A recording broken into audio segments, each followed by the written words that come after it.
So my name is Drew Kelp. I'm the Associate Director in the CDC, and I will have Jenny introduce herself in a minute.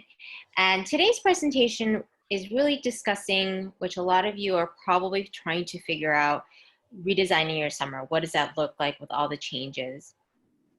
I am the liaison for the first year student body, so a lot of questions in terms of workshops and presentations. You'll notice a lot of emails coming out from me. And then Jenny, do you want to jump in and quickly introduce yourself? Yeah, I'm a senior associate director over at the Career Development Center. Drew and I work closely together, supporting all students who are in the phases of exploring possible careers and then gaining experience to figure out whether those are the right directions or whether, or just to gain experience to advance those careers. And so I often am the ones liaising with the sophomore and junior class for that reason. I also manage with several colleagues support the LINK program. And so we particularly advertise this to LINK folks today. So I hope some of you are there in the audience. And yeah, so let's get started, Ju. Okay, great.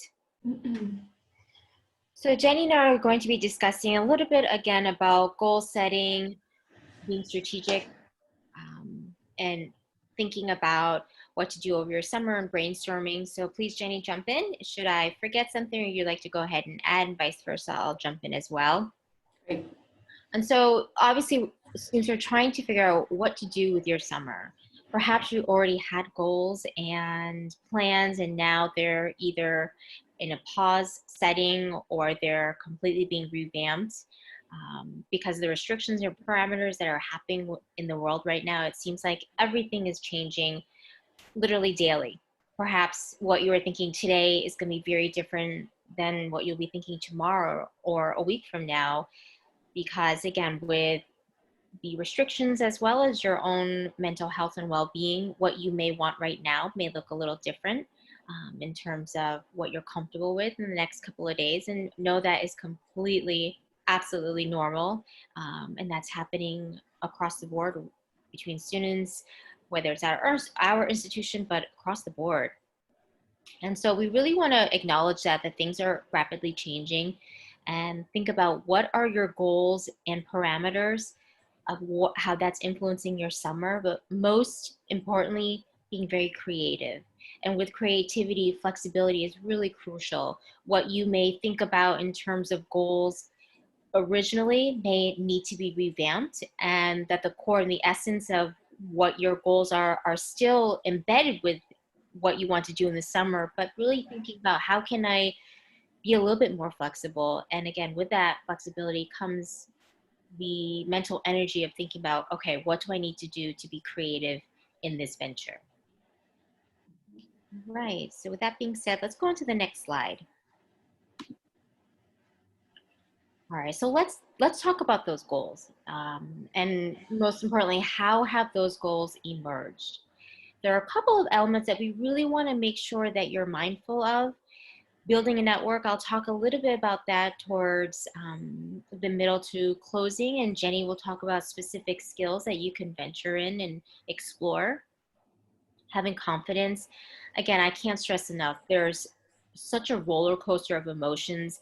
Literally one morning you'll wake up and you feel energized and like, I can do this, I'm gonna be completing 2 or 3 tasks today, and you feel really confident. And then depending on how your day is going or the next couple of days, just know that that's going to ebb and flow, and that's again completely okay.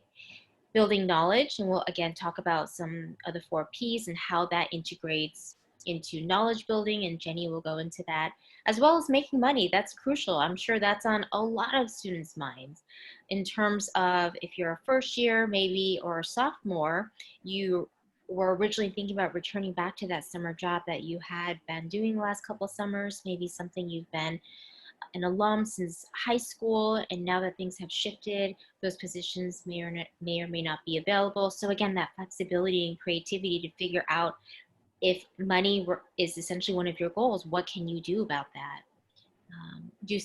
Doing something meaningful, trying to figure out, again, with that flexibility and creativity, and not forgetting that essence of it needs to be important to you. And most importantly, give yourself a break. With all of this, I was just meeting with a student this morning, and it seems like for some individuals, the remote learning has added even more mental energy in terms of trying to transition and then integrating all of the what do I want to do this summer on top of that, not to mention, again, what's happening in the real world, all the stressors, mixing that all together, it's a lot. So knowing that there are going to be moments where you need to take a breath, you need to literally shut the laptop off, walk away, come back when you're ready, that this is a really unique time. And so prioritizing which one from this list, A through G, and you could have a bunch of others on here on this timeline as well. There could be many elements that we haven't even mentioned that are important to you. And so knowing what are one or two of those things that you want to keep in the forefront and not forget, that's really part of your goal setting this summer. So restrictions, obviously that is the nature of what everyone is going through right now in the summer. Things that we have been stressing are remote opportunities, potentially in your hometown or wherever you're physically located right now, because obviously with students who are saying, you know, I do have an internship potentially lined up, they haven't necessarily mentioned it's going remote yet. We are encouraging you to have those conversations because you just never know. If you've already been offered an on-site, what will happen if 6 weeks from now the social distancing is continuing and the employer then says, oh, and by the way, a couple days before you're supposed to start this internship, we've decided that it's not feasible. So having those conversations now of how to make these opportunities remote is really essential to the search in your summer goals. Again, because of the social distancing being integrated in everyone's lives right now, it is something to be conscious about. Flexible schedules, being specific number of hours, that's really crucial because this is such a unique time of remote work. Maybe a lot of individuals have never actually engaged in remote work, more or less remote learning. And again, this is a new world. So that's where the flexibility and having that dialogue with your potential employer is really crucial because they may be thinking, I don't know what to do either. We've only had on-site interns or employees. So being part of that conversation and being proactive is going to also set the employer's mind at ease that you are also a partner in this brainstorming. Again, reducing stress. Part of the remote work, you want to make sure that there are going to be moments where it is going to be stressful. It'll feel like you're literally learning a brand new skill, from the technology component to, I was just joking with Jenny in the beginning, is the lighting okay? Can you see my kids' pictures in the background? This is, everything has changed. So even minor things like that, being conscious of, you know, the everyday stress that's going to be part of this learning process. And you may have other parameters that really were true for you and still are true for you. Like perhaps you need to help care for family members for half of your time and you still need to do that. So it's really figuring out how to bring in the old parameters and new parameters and then know what you're working with. Okay, great. So now I'm going to turn it over to Jenny, and I'm going to stop sharing my screen so that Jenny can proceed with the presentation. And then again, if you have any questions in the chat section, please feel free to start incorporating those inquiries, and I will be monitoring them throughout the presentation. Excellent. All right, so let me share my screen. All right. Oh, that's a cute picture. Oh, did you see mine too? Yeah. Present. Okay, can you see this now, the presentation? Yes. Great. Wonderful. Okay, so once you've thought about what are your goals and you've prioritized, so you're not trying to make every single goal that you've ever wanted to achieve happen this summer, but rather you think about the top 2, say, that you really want to focus on.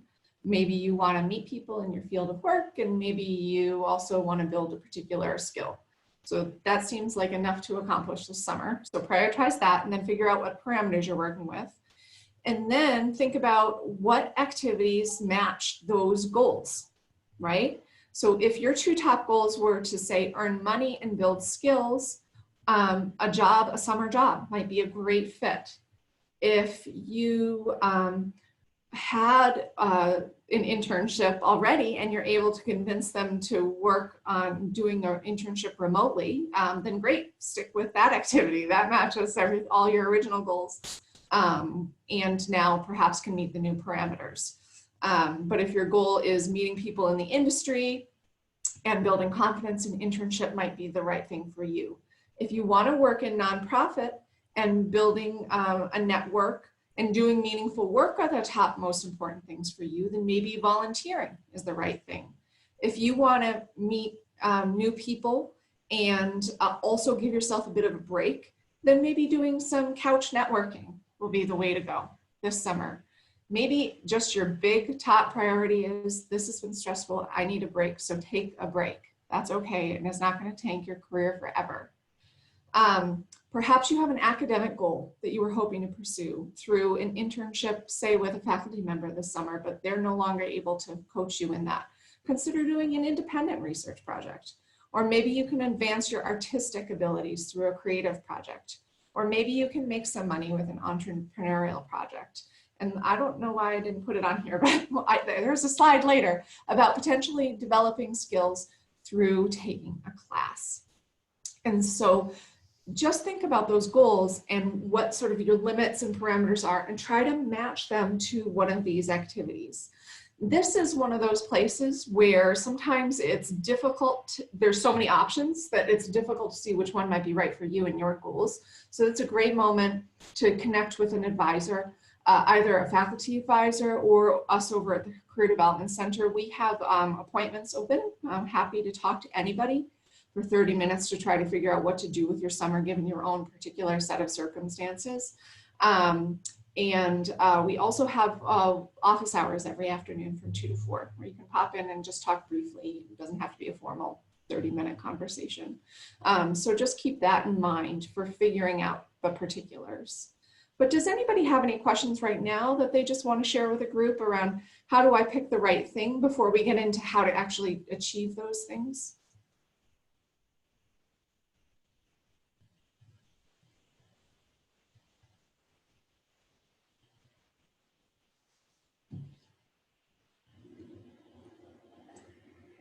We good, Ju? Anything in the chat? Nothing in the chat so far. All right, I'm going to move on, but feel free to chat Ju and ask the question later. All right, and so a lot of what I just discussed as options to achieve your goals were opportunities of one kind or another. And I know that probably many of you, if you're attending this, have heard me talk about this before, but I just want to really hit it home again. The way to seek opportunities is very much the same with different little particulars for any type of opportunity that you're seeking. And so because I love alliteration, I have 6 P's of seeking opportunities. It used to be 3 and now we're at 6. So we'll see. Hopefully we'll cap out at 6 P's. But the first P is prepare. So now's the time to make sure that you have your resume up to date, so you're ready to use it.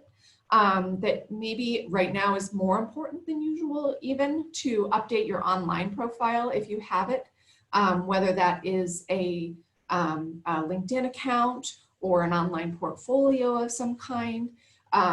Just go ahead and clean that up and make sure it's clear about what you're looking for right now, especially if that's changed. You want to update that. And also be ready to prepare for interviews if hopefully you get them. Maybe you've not interviewed over the computer before, but a lot of people are doing that. And Diane's interviewing 101 and 201 at the Career Development Center can be a very helpful resource for that. So preparing is important. In terms of searching itself, there's 3 major elements to any search. The first and most effective is networking, so people. And this means not just like people think about networking as maybe going to a conference and shaking a lot of hands, but by people here, what I mean is everyone that you know, say, this is what's going on with me this summer. This is what I really would like to do Do you know anything or anyone that might be useful to me in making that happen?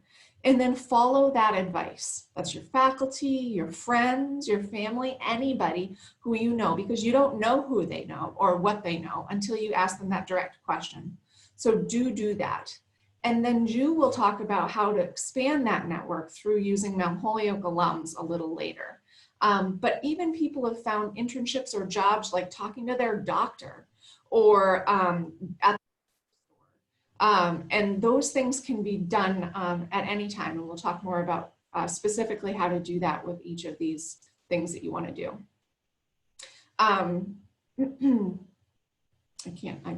Can anybody see that? Is this coming up for folks, this little memo to update my computer?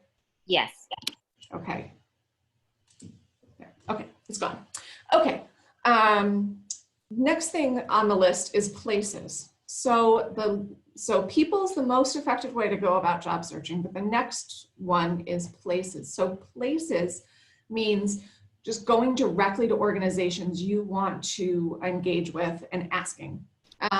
So it could be asking at the grocery store, hey, you guys seem very busy, are you hiring?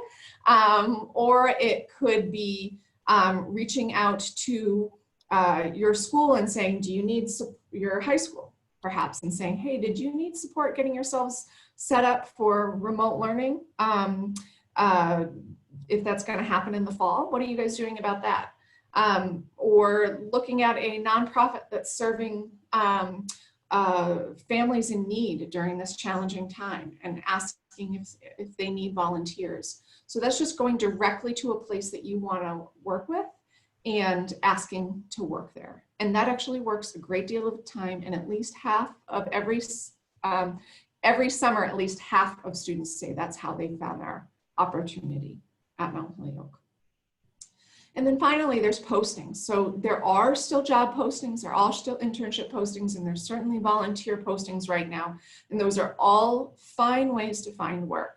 They're just not the only way to find work, because everybody else is looking at those sites and looking for opportunities that way. And you are anonymous through applying through those sites versus through places.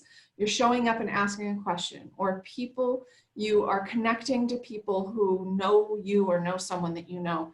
And all of that can be more personal way of standing out and getting the role. But certainly postings is a fine way to apply. The other thing is that a lot of jobs and other opportunities are not posted. They're sort of passed around through word of mouth. And so you don't want to use postings as your only search tool. It's a good, strong search tool that has a little, or strategy that has a little hustle attached, is one that will focus equally on people, places, and postings. And certainly I think during this time, it is very possible to make something happen this summer, but it will require a bit of hustle. And I highly recommend using all three of those strategies for your search. And then it's really important to be persistent in all of this. So say you keep trying to network people, but they're not getting back to you. They're very busy. Heaven knows what's going on in their lives right now.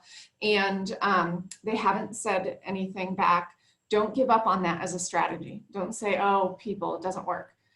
Keep trying. It will work eventually. And then also keep trying with that one person. Follow up with them at least once, if not twice. Usually a week and a half, 2 weeks in between. To say, I'm just wondering if you had a chance to review that email. I'm still very eager about talking to you. Just something really warm and gracious and full of gratitude, but that invites them to perhaps focus on your email in the midst of all the emails that they're getting. And that can be very impactful as well. So persistence is important. And then prioritize wellness. So think about yourself in all of this. Think about that, you know, it's challenging work to be reaching out to jobs and asking someone for something, and that's a common experience, and that you can take care of yourself through that challenge by knowing what helps you to relax and feel centered and doing it. So for me, that might be taking a walk and listening to an audiobook while I take that walk. What is it for you, Ju? It's definitely being outside. The sun does something to my brain and my spirit. So, and it also forces me to walk away from my screen for just a little bit. Yeah, walking away from the screen is very healthy. But there's all sorts of things to do to prioritize wellness, and don't think about it as like, oh, I should be working during this hour. Think, no, this is part of my strategy, and I'm doing what I'm supposed to be doing, taking care of myself in the midst of the rest of the strategy as well. I hope all that makes sense. And I'm going to jump into talking about, for each of those sorts of things that we suggested that you consider doing this summer, how to make that happen. This was the top level advice, but I'll pause for a minute and just see if anybody has questions about that top level advice. And when I say have questions, think about, like, if I said, okay, today, go do people, like what would make you stuck and make that hard to do, for instance, and then we can follow up with specifics in a minute. Any questions there?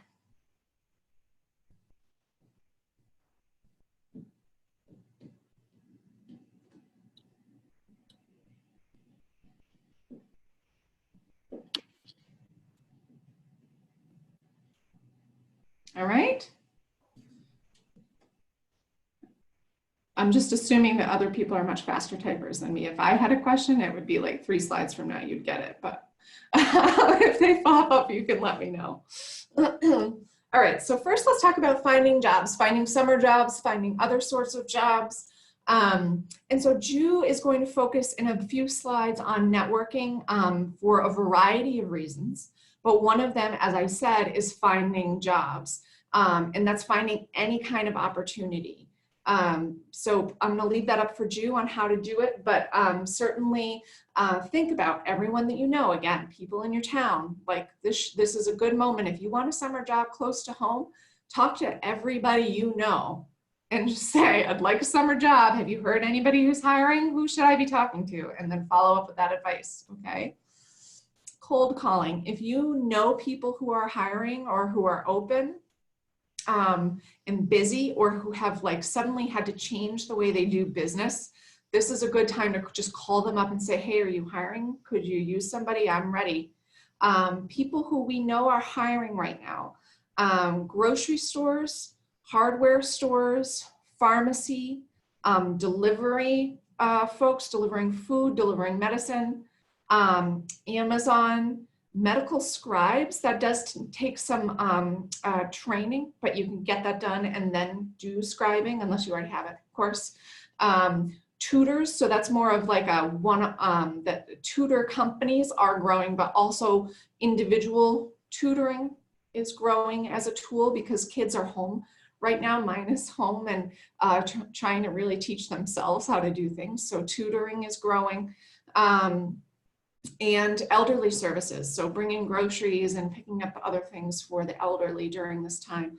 All of those things are areas where those entry-level, typical summer job sort of things are hiring, and you can find them through calling up those organizations and saying, are you hiring?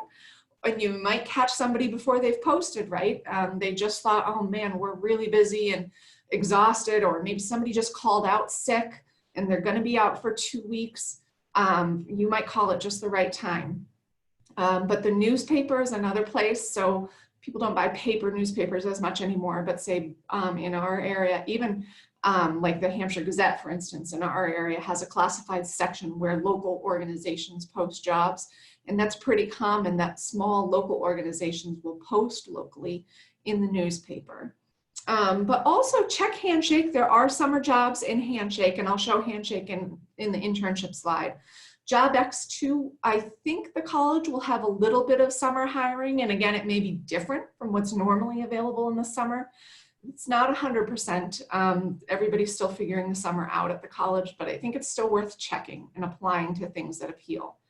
And then you could consider going into business for yourself. So these organizations, Upwork.com and Fiverr.com, those are places where you can say, I've got this skill and I want to sell it online. So like if you've got coding skills or writing skills, customer service even, you may be able to work like on a contractual basis over the summer. And those are just 2 example websites on how to get that sort of work. So that's finding jobs. I'm going to move on to finding internships. So I've broken this slide into the two sort of sections, places and postings, and Ju will handle people. But places, I'm going to open, well, places, so there's a couple of tools that you can use. Already think about organizations you're already engaging with as places that might be a good place for an internship. So if you subscribe to a particular service, that they may need an intern. So think about that. Think about lists of services. So say you really want to help refugees during this exceptionally intense time for underprivileged populations, for instance. Look up, just Google services for refugees in my city or my area. And you'll get a list of organizations that are serving those populations. And then you can reach directly out to those organizations and say, hey, I'll be around the summer, I'd like to intern. My college will pay for me to intern. For those of you who are eligible, sophomores and juniors, you can add that to your little letter out to those, or email out to those organizations, or call out to those organizations. And that can be very appealing. There's some tools in Handshake that can help you find companies. One's called BuzzFile and one's called Vault, and I'll show you where to find those, but they're basically places where you can research particular companies in particular fields in particular locations. Papers, so if you want to work with a particular faculty member and you think you might be able to help them on their research on a particular research topic, look at research papers that you've learned about that interest you, find the faculty names in that research paper, and write them an email saying, hey, I can work virtually this summer. Would you be interested in having a research assistant? And see what they say. And these are things that people do all the time. Mount Holyoke students will tell you these are things they do and it works. And it hasn't stopped working because of COVID-19. It just might look a little different. And so those are all worth a shot. Going global, if you live internationally, going global can be a good source. It is from like a US expat perspective, but it has lists of job boards and organizations that are hiring internationally in different countries. So that can be a place to look. So let's go look at that stuff in Handshake really quick. I'm going to get out of the presentation.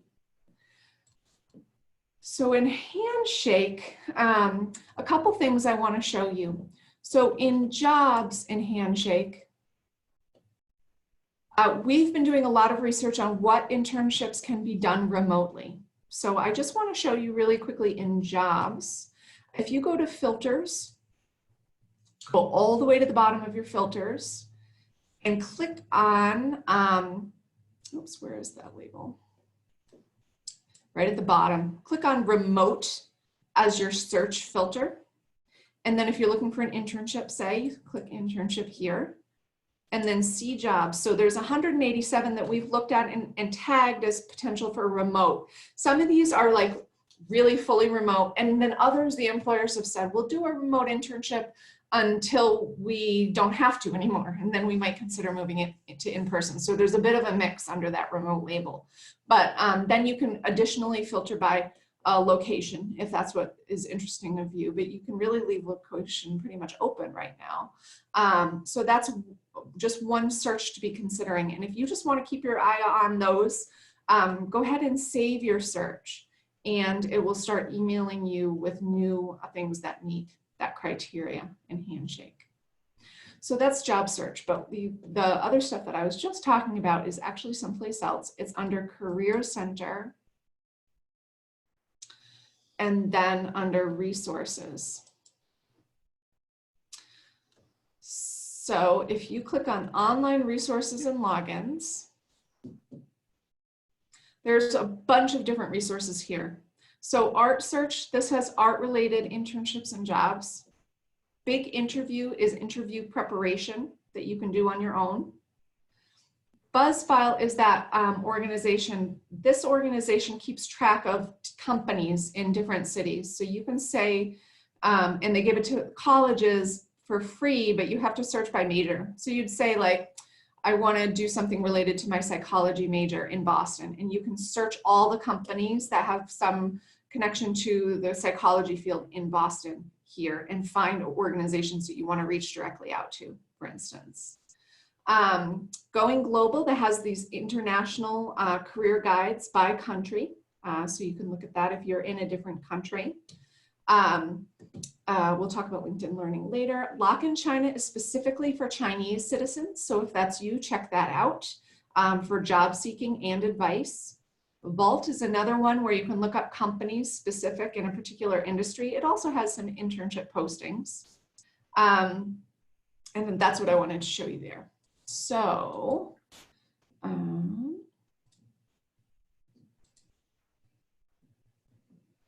then there's some others that are not connected to the college, but could be good resources at this time. Idealist.org is nonprofit, volunteer opportunities and internships and jobs. Indeed.com is just a big internet aggregator. USAjobs.gov is jobs with the government, and I've been seeing still a bunch of internships come through with from the US government. So I would continue looking at those. And then there's some new ones that are cropping up. There's internfromhome.com, remotestudents.co, that's not missing an M, that's .co. And then CoveIntern, which is awfully cute, but as a title, that doesn't have a lot of internships, but imagine it will be popular because of the name, and you'll see more things pop up on there over time. And so those are all different places where you can go to find internships. Now, finding volunteer roles. So again, you're going to use places and postings and people. You can use similar to finding internships. On BuzzFile, you can look up organizations, say, that have to do with social service and in a particular city. So you could look those up through BuzzFile. Orgs, again, that you're already engaging with. So if you are already, let's say, donating to the food bank, then call them up and see if they need volunteers. Mine does. Lists of services, like I mentioned before. Religious networks, if you belong to a religious network in your area, certainly connect to them and ask them what sort of volunteering they need or their associates need. Again, a good Google search on resources to deal with the environment in your city would be a way to build, to find places where you could just reach right out and say, hey, do you need volunteers? All of that will work out. And volunteering is a great way to build experience and networks. But if you're looking for postings too, there's several places to look for postings. Idealist.org, I just mentioned. Volunteer Match, All for Good, Just Serve, Do Something is for young people specifically. I think under 24 perhaps. But there's a lot of places that are placing folks as volunteers. Also, local hospitals desperately need volunteers, and homeless shelters as well is a big place that's looking right now. So those are all some options. All right, so that's finding opportunities through places and postings, and Ju will talk through people and networking for other reasons as well. Great. Ju, do you want me to hop off? Yeah, probably. Sure. Yeah. I'll go ahead and share my screen once Jenny exits. And there's some great questions we've been receiving so far. Okay, I will look at those. All right, how important is it having a federal resume for usajobs.gov? It's very variable by the job. Most of them are just going to need a regular old resume, but some of them will have very explicit instructions about what they're looking for on the resume. And we're happy to help you interpret those as you get them. And right, targeted resumes for specific industries, super important. I think that was it publicly, right? Yep. Great. Right. And please keep continuing to share your questions, and we will, again, provide some information as we're speaking. So the networking component, I'm going to go ahead and click on Alumni Directory in a second, but for individuals who are thinking, you know what, this summer, I just want to talk to people because I'm not sure what I want to focus on or what industry I'm really passionate about, or I'm kind of wobbling between this industry and another one, this is a great way for you to talk to not only alumni about potentially what is interesting for you, but also to figure out and engage in human contact with someone who's going through change as much as you are. So again, we'll talk a little bit about that in the sample inquiry email, but I'm going to go ahead and click on the alumni directory. To access this, you're just going to go to the main page of Mount Holyoke College's website and just click on alumni at the very top. Once you do that, it will redirect you to this page. For many of you, you probably already registered. So you're going to do this after today's presentation. If you've already registered, great, you're just going to log in. So I'm not going to go through the nitty-gritty of registering. That's pretty easy and self-explanatory. I'll just ask you to create a password and to update your physical address, which you can include your Mount Holyoke or your home, whatever your comfort level is. So again, I've already registered. I log in. You're going to go directly to the career directory, which is on the left-hand side. From here, and again, this is only one method of networking. There are other areas such as LinkedIn, as well as networking within peers and outside of your family. So there are many avenues we'd highly recommend. You want to diversify as much as possible. So instead of just putting 70% of your energy into networking and 30% into websites, again, think about where can you diversify, whether it's LinkedIn and the alumni career directory and your family members, your peers, as well as the websites. So if you feel like, wow, I'm hitting a wall, we would ask you, what percentage have you been focusing on just those postings versus networking, and vice versa? So again, what we're going to do is, I would say, play with this. Every time you change one of these drop-down menus, it literally creates a new search result. So you can go ahead and put your major in here if you're curious about which alums have graduated with a psychology major. So I'm just going to put psychology.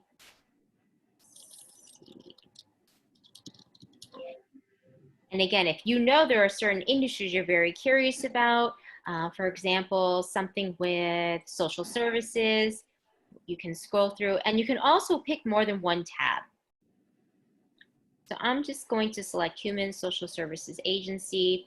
And in terms of city and state, I used to recommend, when Jenny and I did our first year, first summer, initially before all of the transition that we've been having, is to look for alumni in your home state.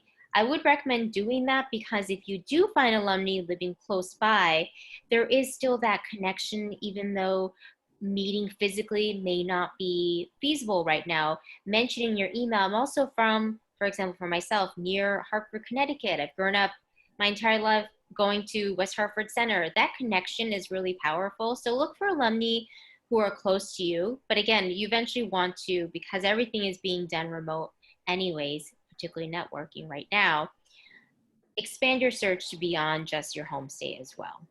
So I'm just going to click Connecticut and then search. Now, if you're new to networking and this completely freaks you out and it's the last thing that you want to do, I highly understand. Many times networking can create a lot of anxiety and stress. Thinking about talking and outreaching to someone that you do not know feels very awkward. But I can't stress enough right now, because of the way everyone has gone remote, having that email, receiving an email from a student from Mount Holyoke saying, I'm also a Pegasus and I'm from 30 minutes from Hartford, Connecticut. I'm thinking about XYZ. Just having that connection is really going to excite the alum and engage in conversation. Eventually, I always recommend get off of email and start Zooming or FaceTiming and create some of these connections with alums. You'll probably be very surprised how people are really hungry for connection right now. It is a numbers game though, so the more alums you do email, the higher probability of getting responses back. One tip I do recommend is, if you look at the primary reunion class, try to select alums who have less of a graduation gap, if possible, to yours, only because initially when you're talking to someone who has graduated 5, 4, 3 years out, you still have that memory of graduation, of the angst of being an intern. And again, that again, that information may ease you into eventually, once you've been doing this for a little bit longer, you may feel comfortable outreaching in the practice of reaching out to an alum who's been out 10, 15, 20 years in a higher level title. So for example, I'm going to pick this individual. And when you access the alum's information, you have access to pretty, I would say, sensitive information. You have their Gmail, you have their address, education, employment. And so again, the alum has agreed to have this information public, but at the same time, perhaps they haven't been contacted in a while. So when you do email them, they may think, wait a second, how did you get my email? How do you know I work at Strategy Partners? So again, when I show you the sample inquiry, you want to reassure the alum very quickly who you are, how you found their information, and put in the easy ask. And what I mean by an easy ask is letting them know that the purpose of the email is just to make a connection. You are a sophomore, a first year, a junior, etc. And you are, again, I'm a Pegasus. I live a half an hour from West Hartford Center. Looks like you live nearby.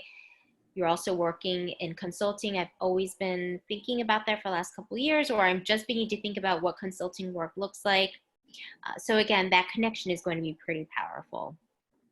With that being said, I want to go ahead and show you a couple of elements that should really go into your inquiry email. So these are some elements that are new because of what's happening in the world right now that we are highly recommending that you integrate in that email. And so the next slide is a link and a copy to our sample inquiry email that we've had available in our CDC library and also on our website. But some elements you really want to stress is gratitude and really thanking them for the opportunity of taking just time out reading your email, of, again, really whether it's 15 minutes, 30 minutes of their time, you want to really let them know that you're appreciative. Being positive, enthusiastic is really important. I'm really looking forward to hearing from you. I'm really excited that, again, we live a half an hour from each other, that we're both both Pegasus, or again, find elements that you can find a connection with and then integrate that in your salutation, your introductory paragraph. Situation number 3. This is the reality of what's happening. Most likely the alum's work has also transitioned, and recognizing that in the email, I believe, is really, I think, shows grace. So letting them know, because of what's happening over the summer and what's happening in the world right now, that you appreciate that they've probably gone remote and that you'd love to just hear their story of how is the industry shifting for them as well. Again, the thing that I integrated, the easy ask, you want to make sure that you let them know this is an email that we use for remote internships for students who are transitioning their link on-site to remote. And so perhaps that student has already created a conversation with the employer about an internship. When you talk to the alum, this is going to be a little bit different. You don't want to ask for an internship per se. The easy ask is, I'd love just to connect. I'd love to hear your story of what work has, or the industry has looked like now that it's transitioned to remote, or how has your opportunity or your work position transitioned right now. And again, the last point, recognition of their situation or perspective. If you are also, again, you're also transitioning to a new environment between remote learning, perhaps now you're sharing a home with parents and siblings, and really recognizing that you understand that environment, work, life has completely shifted, and that, you know, we really are in this together, and letting them know that in the email. And so if you have any specific questions about the inquiry email, feel free to go ahead and put a question in the chat. We can also answer that as we go along. So again, this is the sample inquiry email that's available. If you just go to Mount Holyoke's website and literally type in inquiry email, the first link is a CDC PDF file. You can go ahead and just open that up. And this really, again, if you integrate some of those 5 elements that we talked about in the previous slide with the traditional inquiry email, that really encompasses what's happening in the world right now, as well as, again, recognizing and putting grace and enthusiasm. And this sample really does kind of talk about those 3 basic elements that we traditionally have seen in the inquiry email. And so just very quickly, you want to follow the same type of header that you usually use in your resume on top. Go right into, depending on your comfort level, the salutation, either using Ms., Mr., Dr., Professor, or the name of the individual. And again, we usually see about 3 traditional paragraphs. It's pretty self-explanatory with the bullets indicating your name. Remember how we talked about, make sure you indicate how you found their information immediately. I found your information in the alumni career directory. And then again, some of those elements that we talked about, those 5 points, recognizing what's happening in the world right now. What is the connection you have with the alum? Perhaps you live nearby. What are some of those, again, that you can put in there? And the easy ask, right? Which is, I'd love just to connect. Is there a time that would work for you? Whether, and put the medium in, Zoom, FaceTime, Google Meet, and see what's the alum is comfortable with as well. And the middle paragraph really indicates, again, you want to make sure that you research a little about the alum. Go onto the alum's LinkedIn profile. From the alumni career directory, if they're working in an organization that you've always been curious about, spend a couple of minutes looking up the organization itself, so that when you indicate in the middle paragraph the connection between you and the work that the alum is doing, you can eloquently speak about some points about what it is specifically about the alum's work that makes you very interested. And again, that's what the alum will be wondering. Why are you outreaching? What is it that, what is the connection? And so if you show enthusiasm about a recent publication that they are part of, or a grant that they have received, etc., show some enthusiasm and show some research. The closing paragraph is usually very traditional, including thanks and gratitude, but also, again, putting a couple sentences indicating that just appreciation, having the alum outreach and spend some time amongst all this chaos and transition, you would appreciate that. And again, you can definitely write your draft or schedule an appointment with us before you even write the draft in Handshake, and we'd be more than happy to review that, so that, again, that you put your best foot forward before you submit this to alums.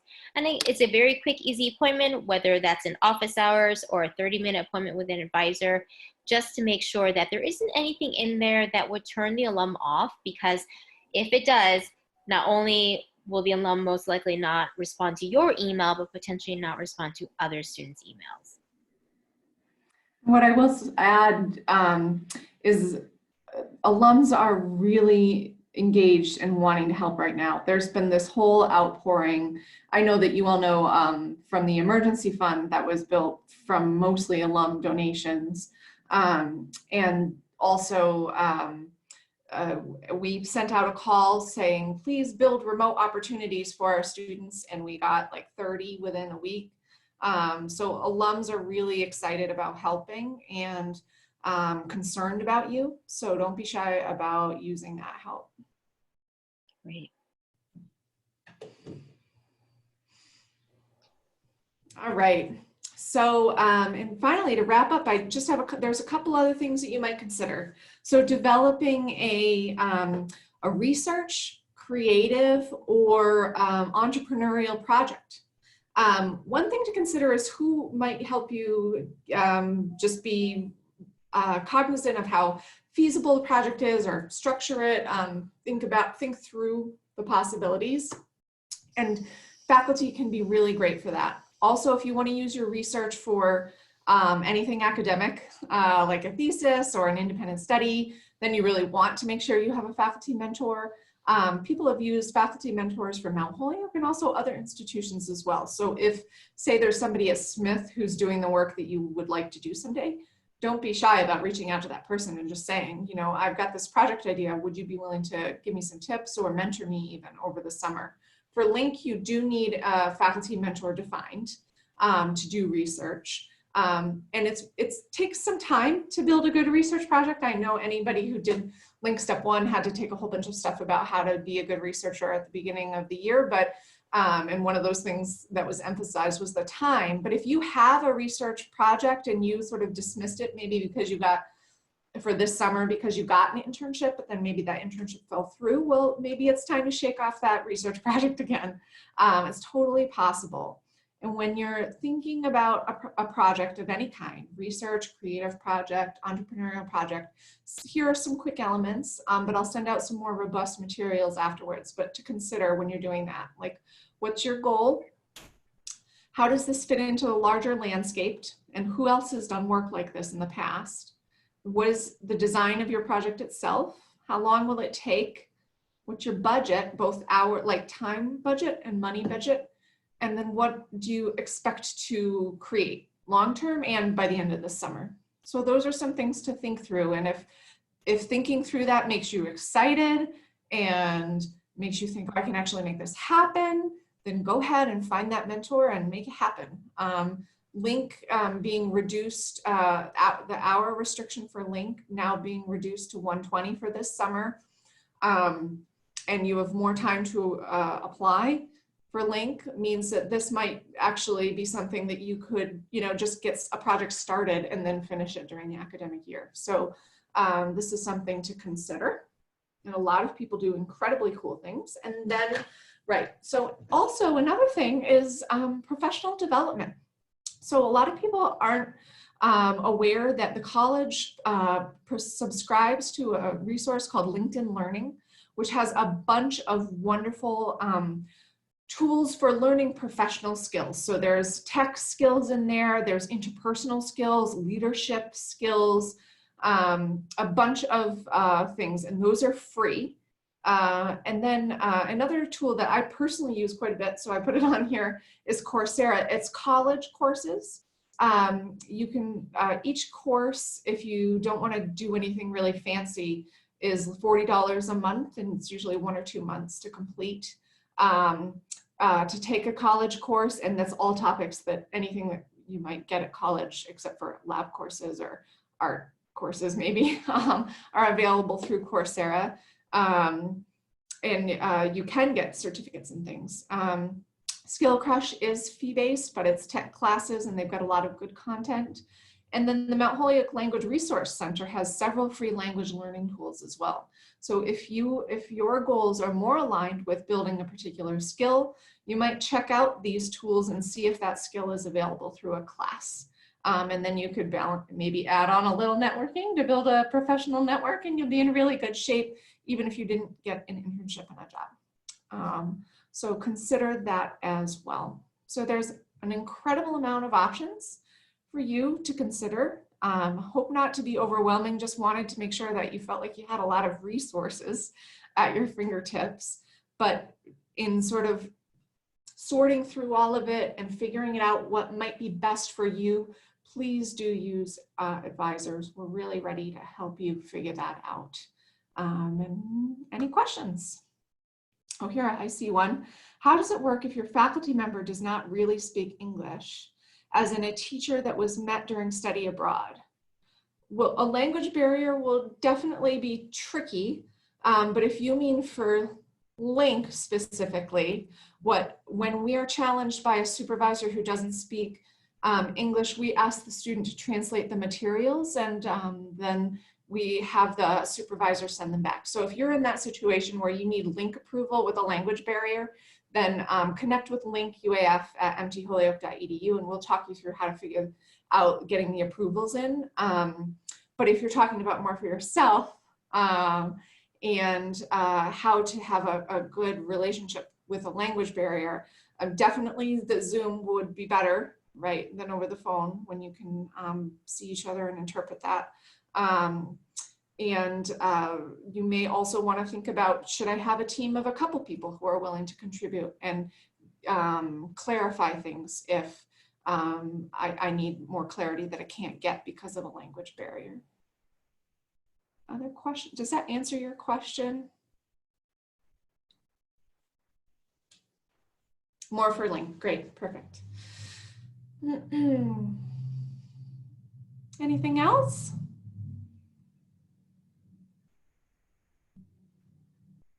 Well, don't forget, we're available in Handshake for 30-minute appointments as well as office hours. Please know that we're here to support you, and we have recorded this and we'll provide a transcript. So if you need that, please do not hesitate to outreach. Yeah. And we'll be sending up a follow-up email to everyone who registered with additional resources too. So you should have a lot of stuff to work with. Thank you so much for coming, and hang in there. Good luck with the end of term materials and work, and Take care of yourselves. Bye.